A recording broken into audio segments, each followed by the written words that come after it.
Which is better, a raw diet or a cooked diet?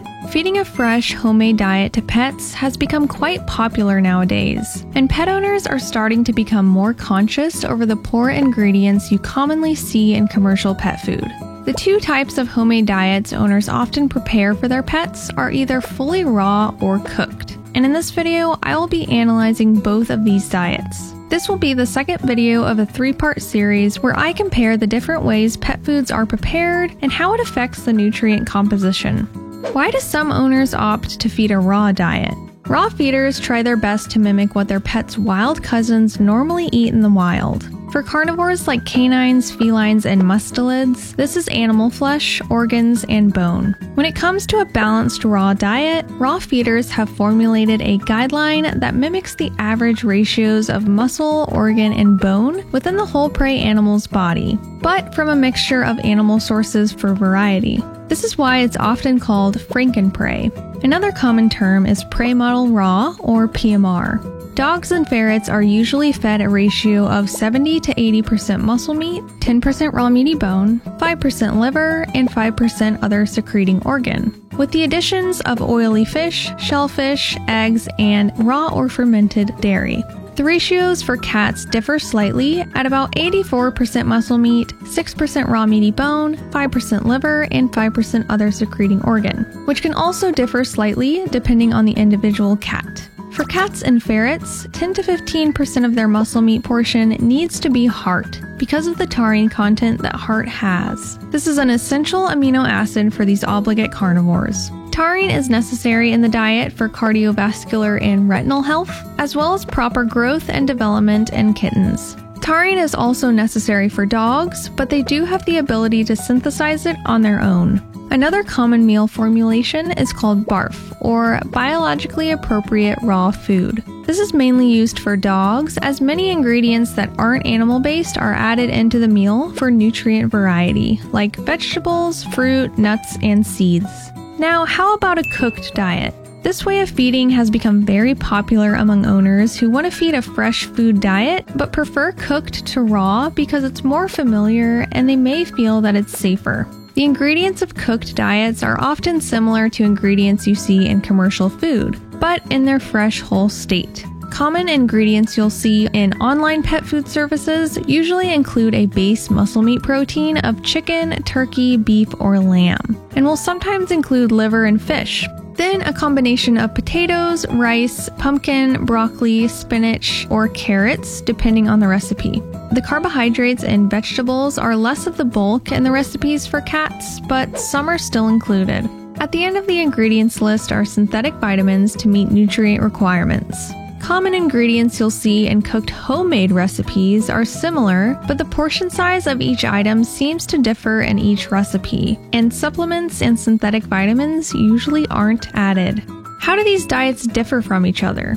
Ultimately, this all depends on if the meal is actually balanced or not. But let's go over this in general terms as far as the nutrients the items in the diet provides and how it can change when cooked. Let's analyze this simplified Prey Model Raw bowl. We have 80% muscle meat, 10% raw meaty bone, 5% liver, and 5% spleen, which is the second secreting organ. On top of that, we also have smelt and an egg. Beef and venison are high in vitamin B12, B6, B3, zinc, selenium, iron, taurine, thiamine, and phosphorus. Chicken breast is high in vitamin B12, tryptophan, choline, zinc, thiamine, and copper. Beef liver is high in vitamin A, vitamin D, vitamin E, all B vitamins, copper, iron, phosphorus, and zinc.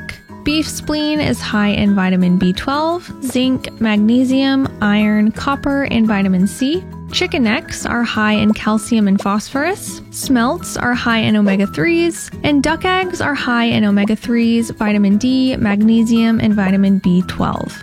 A diet of raw meat, organs, and bone are not normally balanced on its own unless whole prey is included. But since that isn't always feasible, there are a few fresh whole food additions that need to be added to the raw diet to make it balanced and fill nutritional gaps. These foods include blue mussels for manganese, oysters for additional zinc, wheatgrass powder for vitamin E, and kelp for iodine.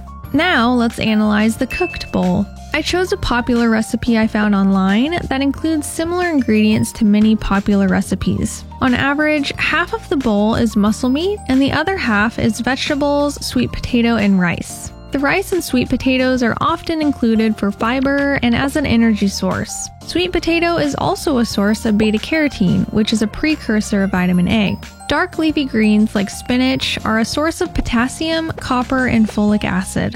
Broccoli is a source of vitamin C and B6, and carrots are a source of potassium and beta-carotene. Herbivores and omnivores can synthesize this nutrient into vitamin A. However, cats and ferrets lack the enzyme necessary to convert it, and can only receive it from animal sources in its preformed state.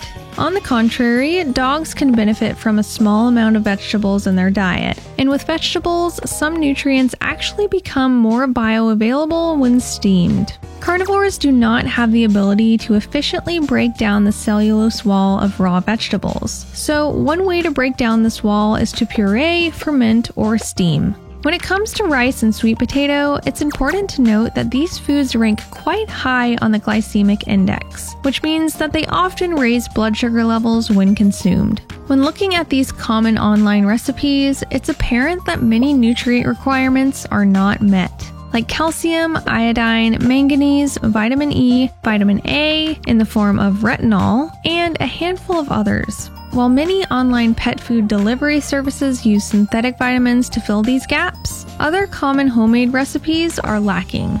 I also want to point out that there are many unbalanced raw diet recipes out there as well, but they are a bit easier to balance using fresh foods. For instance, providing raw bone for calcium. With a cooked diet, you're unable to feed cooked bone. Therefore, you often have to add in a handful of supplements and synthetic vitamins. How do the nutrients vary from the meat when cooked? When these muscle and organ meats are cooked, they do retain many essential nutrients. However, cooking does change the physical and chemical properties of these foods. This can not only vary with temperature, but also by the method the meats are cooked at as well. For instance, B vitamins and taurine are quite sensitive to heat. Because they are water-soluble, over half of them can be lost in secreted juices. The most common method when cooking meats for pets is boiling, so this means that these nutrients are lost within the water that it's boiling in. Iron is also lost when cooked in water because it will dissolve within the liquid. B vitamins are essential for dogs, cats, and ferrets, but cats and ferrets need an exceptional amount of these vitamins. Other essential vitamins that are often removed by cooking are vitamin A and D, which is found in liver.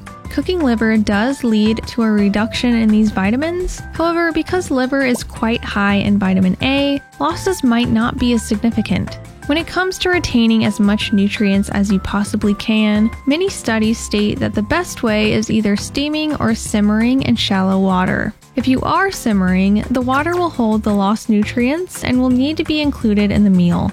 What about the risks of bacteria and parasites in a raw diet?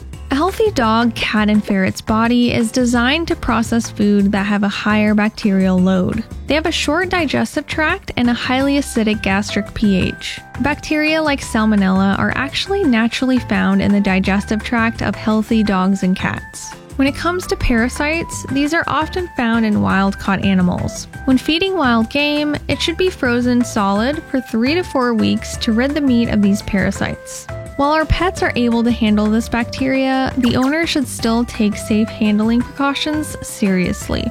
When it comes to my pets, I personally go with species-appropriate food sources that have the most readily available nutrients. When observing nutrient losses in cooked meats, as well as the fact that our pets' wild cousins receive nutrients from raw flesh and bone in the wild, feeding raw is always going to make the most sense to me.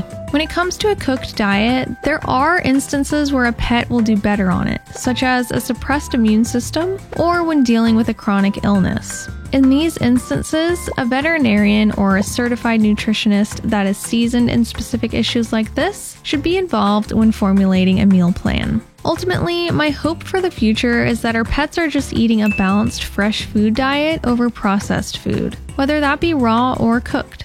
There's a lot of fear and alarmism over bacteria and parasites when it comes to feeding raw.